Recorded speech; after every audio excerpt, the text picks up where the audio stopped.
Hello again, Netrunner fans. Willingdon here. Welcome back to part 5 of my core set retrospective series, in which I'm looking at the core set from the perspective of 2015 and the things that we know about the game today. This video is going to focus on all of the shaper cards that are in the core set, but if you haven't seen the other parts of the series, I'd recommend checking them out.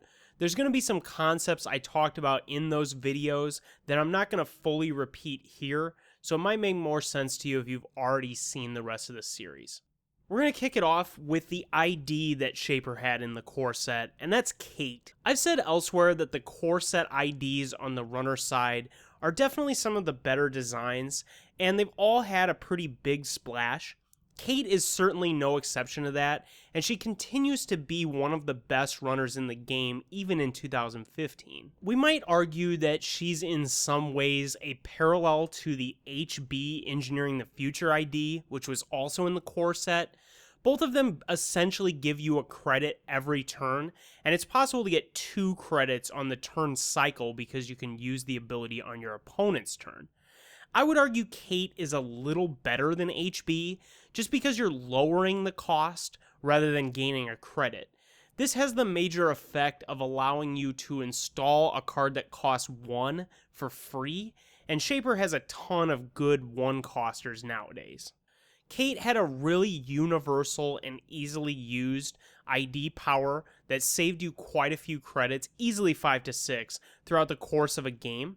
And I think that's had a lot to do with why she's been so popular. There isn't necessarily a particular way that you have to build her. You just have to have cards in the deck that are going to benefit from her ability, and it's basically impossible to not build a deck like that. Even prior to the printing of Creation and Control, which introduced a huge number of the modern bombs for Shaper, Kate was still pretty powerful, and her economic ability is virtually unparalleled with any other runner. The only minor complaint I have about her is that it probably was unnecessary for her to have a link. I know that they wanted to introduce the idea of link in the core set, and if you watched my criminal review, I argued that Gabe probably should have had the link, and I think it would have been much better if he just had the link, Kate had 0, and her economic ability, while powerful, wasn't also bolstered by this +1 link. Removing her link would have also allowed some of the Creation and Control IDs to be a little more competitive economically with her. It's hard to justify giving up this insane economic bonus to get the benefits of any of the 3 IDs from Creation and Control. And in general, those have just been massively underpowered, and I think really haven't ever seen much play. If we gave Kit, for example, a link and some more influence, I think that she'd be reasonably competitive with Kate. That said, it's hard to fault the core set design for setting the bar so high for Shaper IDs, and I think Kate is just a fantastic design that has worked out really, really well in the game. Next up is everyone's favorite future energy drink. That's Diesel. This is a direct reprint from the original game, arguably with the flavor and whatnot, and I think it's fair to say that new Netrunner has much better artwork and names, I think just across the board. This card is basically a perfect design. I can't think of anything I would change with this.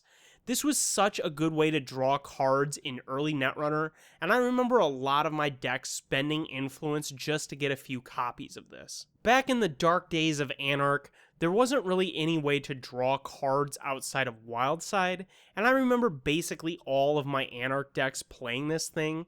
A lot of early Criminal decks played this thing. I think this was one of the most widely played cards in early Netrunner overall. The 0 cost was just absolutely huge with this card, and I think has been a big reason why it continues to see play as a 3 of in basically every Shaper deck today. 2 influence is basically perfect with this thing, and would have been a lot more justified if the influence cost of early Icebreakers was reasonable. Like I've talked about extensively in these videos, Across the board, Icebreakers just don't cost enough influence, and especially out of the core set, it was really easy to import a really good rig into Criminal, and also have enough influence left over to play something like this. Right in the first cycle of packs, we got Quality Time as an interesting rival to this, and I think in general they did a really good job of balancing Diesel with Quality Time. The 1 influence is a huge saver for a lot of out-of-faction decks, but the 3 cost is a massive penalty. Interesting balance there, and I really like that they gave Shaper all these powerful draw effects so early in the game. Next up is Modded. This card is kind of a reprint from the original game. They actually buffed it quite substantially because they reduced its cost by 1, and I think that was perfectly justified. This card has always been right at the edge of playability, and we've seen some decks use it, particularly with the printing of Haley. A lot of people have gotten more interested in this card, and I think that this card is generally good enough. This really fits with a lot of things that Shaper is trying to do, and particularly once we got R&D interface, this card made a lot of sense. We have big hardware and big programs, and having an ability to reduce the cost of them is really significant. The only thing that's disappointing about this card is something that's disappointing about a lot of core set cards. This subtype was never utilized and never really explored within the card pool. It seems to me like they very early on decided to totally discard these subtypes, and that's kind of sad. I would have really liked to see something in the core set that interacted with the mod subtype, and later in this video I'm going to propose something like that. Next up is the Maker's Eye. This is a card that is another direct reprint from the original game, but was made far more interesting by the introduction of the faction and influence system. I really like that Shaper has these abilities to multi-access on R&D that are really difficult to do in the other factions, especially Criminal. This card has seen extensive play, and to this day most competitive Shaper decks play some number of copies of this. This was certainly made more powerful by the printing of Same Old Thing. It let us replay these late game to get those really deep digs going, and combined with R&D interface, this is sort of a win condition in and of itself. Next up is a card that I've always considered a pet card for me, and that's Tinkering. This card has seen a tiny amount of play, and I think in general has been pretty difficult to use, just because when you play it, you then have to make runs, so you're kind of eating up 2 clicks. The operative thing with this card, and the thing that they absolutely got right, is that the ice doesn't have to be rezzed, so this allows you to really avoid some of the scarier effects if you have a particular type of breaker in play. It also lets you switch up the cost to break certain things by breaking the general number of subroutines versus strength type of paradigm. It always feels good to hit one of their high strength sentries with this thing and then crush it with your good barrier breaker. This also was a really interesting card for Kit, who's been able to use it in combination with exceedingly strong code gate breakers, since they interact so well with her ID ability. The main reason for this card's lack of popularity is one that I've talked about extensively in these videos. It was just too cheap to import the best rigs in the game, so there wasn't a lot of incentive to use some funky tool like this when you could just import a breaker that would do the same thing. One of the strongest plays you can make with Tinkering is allowing you to use one Icebreaker to break a different type than it would normally be able to break, and a lot of times this means that the strength is a lot easier to match.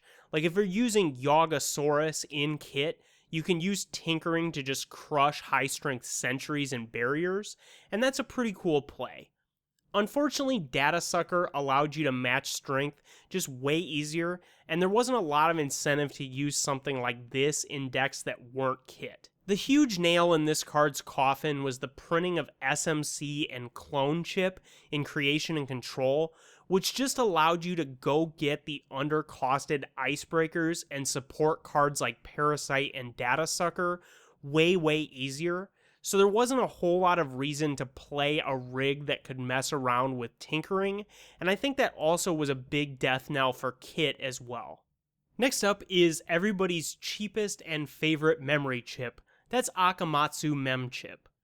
This card is another direct reprint from the original game, and early in Netrunner this saw quite a bit of play, but I think that's mainly just because the console out of Shaper was so notoriously bad and cost so much that there wasn't really another way to get MU, especially in the faction that had a lot of MU heavy cards and wanted to have lots of programs installed.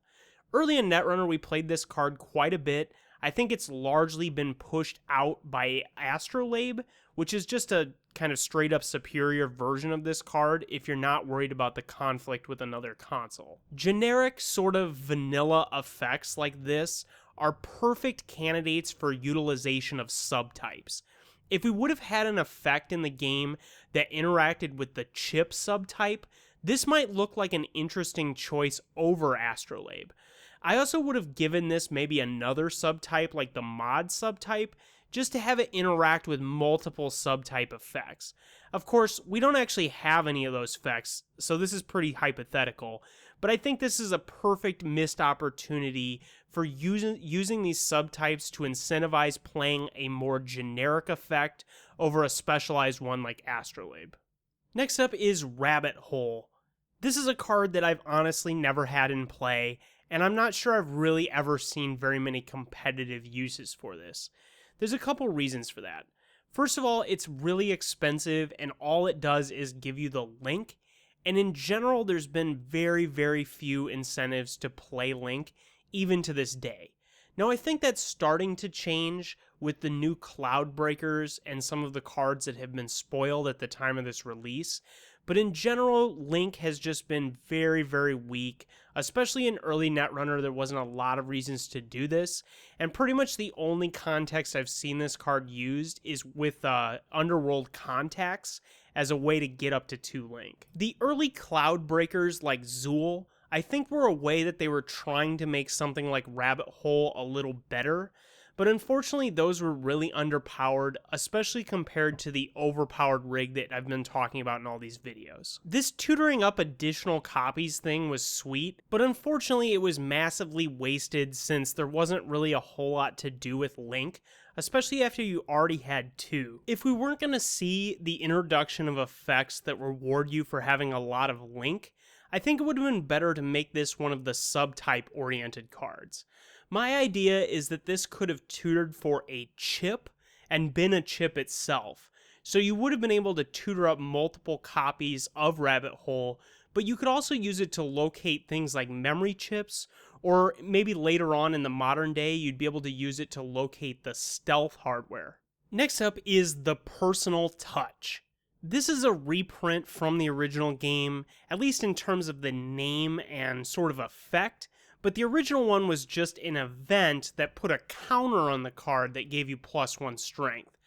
We removed this counter sort of system largely from the new game, and I think I like this hardware version quite a bit better. It's also worth noting that they cut the cost of this thing in half, which I think was definitely a justifiable move, especially since you'd be spending influence on this out of faction. Well, you've probably heard me say this before, but here's another example of a card that just never saw any play because of Data Sucker. It was way easier to reduce the strength of the opposing ice than it was to use this. Being expensive, you can only use it on 1 Icebreaker, and I think Net Ready Eyes is just generally an improved version of this type of effect. Really, the only context that I've ever seen this card used is in Kit as a way to get Yagasaurus over 5 strength. Unfortunately, that's such a niche use, and I think in general it would just be better to use Data Sucker in that situation anyway, if it weren't for the fact that Kit is underpowered in terms of influence. Rather than making this card a lot stronger, I would have liked to see the rest of the card pool balanced to make this a more acceptable card. That would involve doing something about Data Sucker, but it would also involve including more cards within Shaper to incentivize high-strength Icebreakers. I have some ideas for this card that are going to come up in other card reworks that I have in this video, so we'll bring that up again when we see those. Next up is the core set console for Shaper, the Toolbox. Unfortunately, this card has really just never seen play, mainly because it costs 9. There's never really been a time in Netrunner history where it's been reasonable to spend 9 on your console, and even though this console has some massive power once you get it in play, the tempo loss from playing the card often gives the corporation an opportunity to take advantage of you somehow, whether it be installing an agenda and getting a scoring window, or just being able to kind of set up and have a breather turn. This card was sort of a reprint, and I think borrowed from a lot of the philosophy of the early consoles. They were called decks in the original game. A lot of them were really expensive and had incredibly high impact effects on the game, and Toolbox is certainly that. Unfortunately, like I said, 9 has just been way too expensive, and I think this was a big limiting factor in the playability of Shaper early on in Netrunner. We didn't really get a cheap console until Astrolabe, and Astrolabe has been massively the favorite just because it's one of the only consoles in Shaper you can actually afford to install. The only way I've seen this used is with ways to cheat the cost of it, either with like StimHack Personal Workshop or just other things that reduce its cost.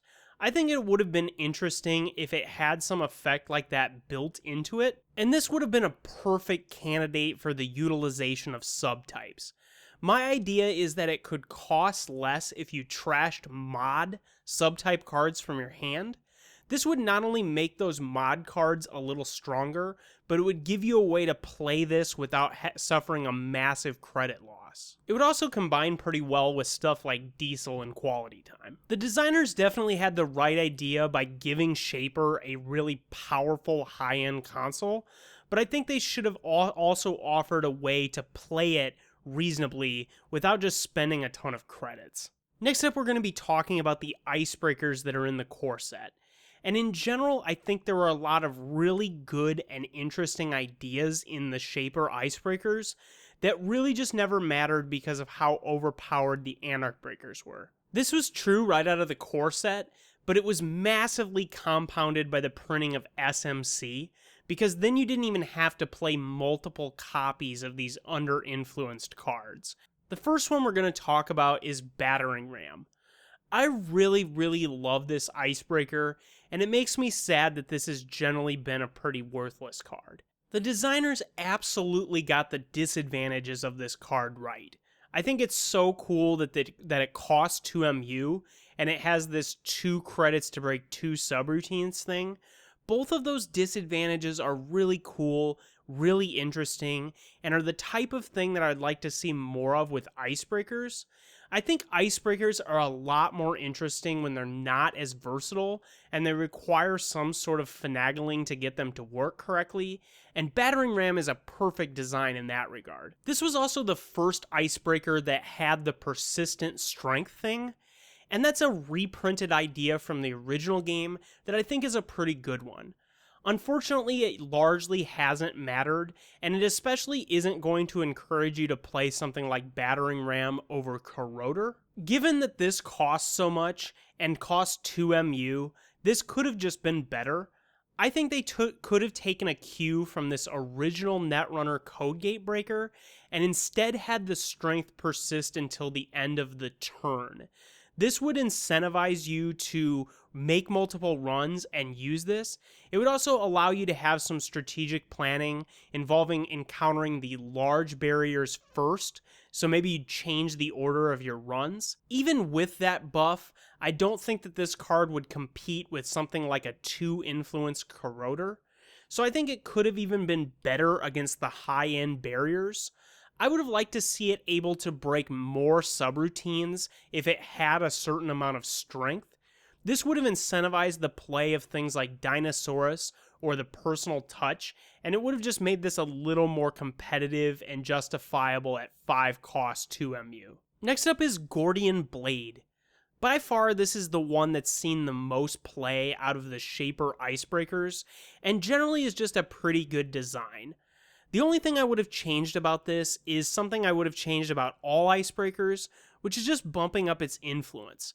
I think if you're playing a perfect Icebreaker, in the sense that it costs 1 for a sub, 1 for a strength, you should definitely be paying 4 influence for that. It's absolutely worth it, and it would have definitely made it harder to play an entire rig of perfect breakers. I think that's been one of the major distortions of the Icebreaker metagame, is the fact that it's too easy to play perfect breakers, and there's like no incentive to play subpar breakers that have funky disadvantages. Next up we have Magnum Opus. This is one of my favorite cards in the game, and is a direct reprint from the original game. Overall, this thing has worked out extremely well.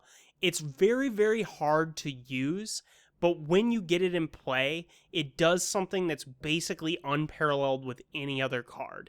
The fact that this has a limitless well of credits has allowed entire archetypes of Shaper to exist. This is somewhat click inefficient compared to other ways to generate credits, but the fact that you can always do it and you can always get a lot of credits has made this really, really interesting as a design.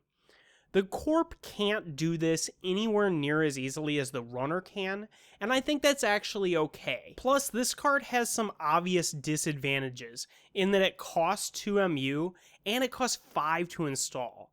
Both of those are really brutal and definitely slow the card down. It's a program, so it's going to be pretty easy for the Corp to trash it, and I think it's increasingly the case with the printing of things like Marcus Beatty that the designers are willing to allow the Corp to destroy programs on the Runner side a lot easier. That keeps something like Magnum Opus in check, and I think is a really good thing for the game. I've clicked Magnum Opus thousands of times in my Netrunner history, and I think in general this has been an incredible thing for the game. I really like this card. It's a huge tempo hit, it's really difficult to use, but it's basically a single-handed economy, and that's been really interesting and really cool throughout the history of the game. Next up is Net Shield. This is a card that hasn't really seen that much play because it's only really good against Jinteki PE.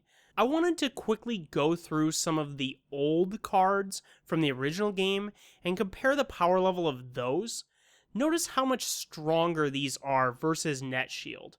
I think that was a good choice on the part of the designers. In original Netrunner, there were a lot of really strong damage prevention effects, and that also ramped up the power of the damage dealing effects.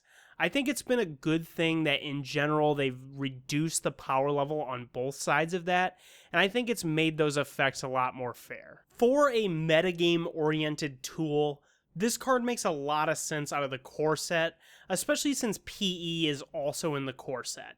This is kind of underpowered, but I don't think it's drastically so, and I probably would have just left this card exactly as it is. Next up is the last of the Shaper Icebreakers, Pipeline. This card's kind of a joke, and is just so drastically underpowered, or maybe the way to think about it is that Mimic is drastically overpowered. I don't know if this has ever been in play in a game that I've played, and I think this is just one of the weakest icebreakers in the game. The fact that this card exists is a big indicator that the power level of icebreakers wasn't fully understood at the core set's release. I think we could say some of the same things about the criminal breakers as well. Assuming Mimic got a nerf of some type, this would still need to be better. So I think that this needed to be another one of the strength preserves till the end of the turn type icebreaker. Definitely would have made it a lot stronger. I also would have liked to see it start with 2 strength and have some sort of consolidated breaking subroutine ability, kind of like my proposed rework for Battering Ram. I also really don't like the 1 influence. I think in general, no icebreaker should be 1 influence, unless it's some sort of really specialized tool, like maybe Deus Ex or Gingerbread. Next up is Aesop's Pawn Shop. This is an absolutely fantastic design, and is kind of a reprint, except they made it substantially better. I feel like that was a good choice. In general, this has always worked out really well, and I think that this card has been the basis of a lot of runner economies. Nowadays, we really only see it out of noise, but early Shaper played this thing really extensively as well. All around, this has been a very, very good economic tool for the game. The fact that it has subtypes that matters comes up pretty often, and this is just a great design all around. This is a perfect card, I wouldn't change it at all. The last Shaper card in the core set is Sacrificial Construct. This is a card that's really just not seen a ton of play. I think the only thing I've really seen it used with is Fairy, as a way to keep Fairy persistently in play and use it over and over. This card's cool and an interesting idea. I think something like this has to exist in the game, but overall, I'm not sure why this needed to be in the core set, and I think this is a little too weak. This would be another perfect opportunity to give it a subtype that matters, and in fact, I think this is the only card with its subtype. That's going to do it for my core set Shaper retrospective. I think it's fair to say that Shaper had the weakest overall card pool of any of the three runner factions in the core set, and I think it has the largest percentage of cards that really just haven't ever seen any play. That isn't to say that there weren't some good ideas though. Especially when it comes to economic tools, Shaper was pretty robust just in the core set. Magnum Opus, Aesop's Pawn Shop, Kate's Idea Ability, and things like Modded, a lot of these still see a lot of play today, and they're very good precedent setters for what economies were going to be capable of. Shaper suffered the most out of the three factions of the lack of understanding of what rigs were going to be capable of, how good it would be to play out of faction breakers, and how central a console would be to your overall strategy. If we compare Toolbox to Grimoire and Desperado, we see that Grimoire and Desperado both very clearly incentivize a certain style of play. Grimoire is really good with a lot of viruses, Desperado is really good with a lot of runs. Toolbox is a lot more universally good. Its abilities are going to be good in basically any deck, but the fact that it costs 9 made it virtually unplayable. Creation and Control pretty quickly came out after the core set. It was the first of the big boxes, and I would argue was easily the strongest runner side of the big boxes, and totally defined what we think of as modern Shaper. It's hard to imagine Shaper without Clone Chip and SMC, plus a bunch of other powerful tools like Opman. The core set did a good job of establishing Shaper as the sort of big rig faction with lots of tricky hardware and programs that relied on some of that hardware to work. There were definitely some good ideas there in the core set, but there was a huge missed opportunity when it came to the use of subtypes. Shaper definitely stood to gain the most from the addition of effects that interacted with subtypes, and I would have really liked to see something like that in the core set. It's unfortunate to me that these subtypes have been dropped from the game and were dropped so quickly from the initial release. In general, I think that Shaper could really use some more inner card interactions so that it would rely less on out-of-faction effects to accomplish its goals. The biggest praise that I have for the core set Shaper is that the effects out of the core set that continue to be staples today are the most balanced and the most fair cards out of the core set. Both the core set Criminal and to a much larger extent the core set Anarch, their best cards have some balance issues. Thanks for watching. If you like this video, please click subscribe and the button that looks like a thumbs up, and I'll see you again for some more of these core set retrospectives.